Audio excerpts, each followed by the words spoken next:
Hello viewers, welcome to RJ math class. आज हम लोग एक्सरसाइज 7A का क्वेश्चन नंबर 2 सॉल्व करेंगे। Factorise. Number 1 question, 16a² minus 24ab। पिछले वीडियो में बता चुके हैं। फैक्टराइज प्रोसेस है जिसमें अलजेब्रिक एक्सप्रेशन को उसके फैक्टर्स फॉर्म में लिखना होता है। तो यहाँ 16a² को हम पहले 16 को फैक्टराइज कर दे रहे हैं। 2 8 जा, 2 4 जा और 2 2 जा 4। उसी तरह 24 को भी फैक्टराइज कर ले रहे हैं। 2 1 जा, 2 2 जा, 2 6 जा, 2 3 जा। इस तरह हम दोनों में 8 कॉमन देख रहे हैं। 2 2 जा 4, 2 जा 8 और यहाँ 24 में भी 8 कॉमन है, इसलिए इसको हम 8 इंटू 2 इंटू a² को a इंटू a फॉर्म में लिख दे रहे हैं, माइनस 24 को 8 इंटू 3 इंटू ab फॉर्म में लिख दिए। अब यहाँ पर फर्स्ट टर्म में 8 और a कॉमन है, सेकंड टर्म में भी 8 और a है, तो यहाँ पर 8a कॉमन ले रहे हैं। तो फर्स्ट टर्म में 2a बचा माइनस सेकंड टर्म में 3b।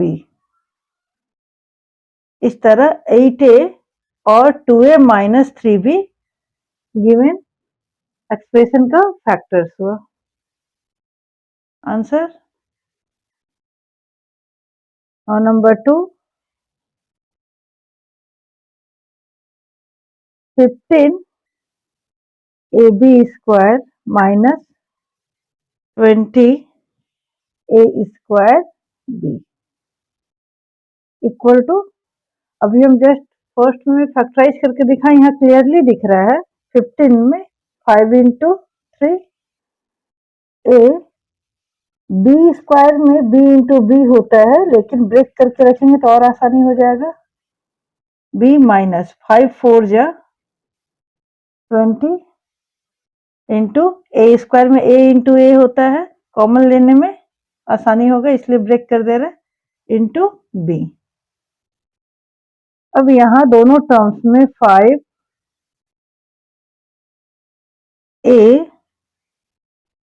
और b कॉमन है, इसलिए 5ab कॉमन ले रहे हैं, रिमेनिंग 3b माइनस और सेकंड टर्म में 4a।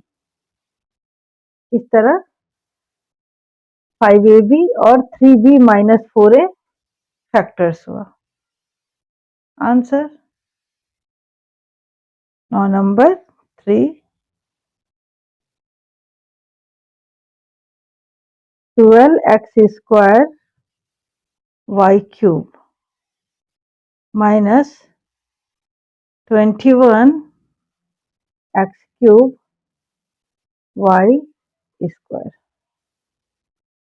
इक्वल टू 12 और 21 में 3 4 जा और 3 7 जा, इस तरह 3 कॉमन है तो हम यहाँ पे 3 इंटू 4 लिख ले रहे हैं। x² को x² ही रहने दे रहे हैं, ब्रेक भी कर सकते हैं लेकिन यहाँ x³ इसलिए ब्रेक नहीं कर रहे हैं।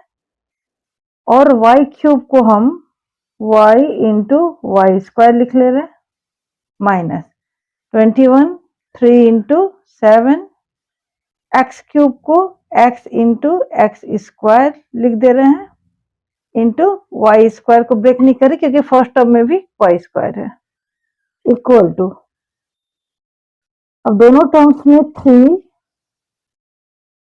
3x² और y² कॉमन है, तो 3x² y² कॉमन ले रहे हैं। फर्स्ट टर्म में 4y बचा, अब माइनस सेकेंड टर्म में 7x। आंसर। आई होप आपको सभी क्वेश्चंस अच्छी तरह समझ में आ गए होंगे। अगर वीडियो अच्छा लगा then please like, subscribe and share. Thanks.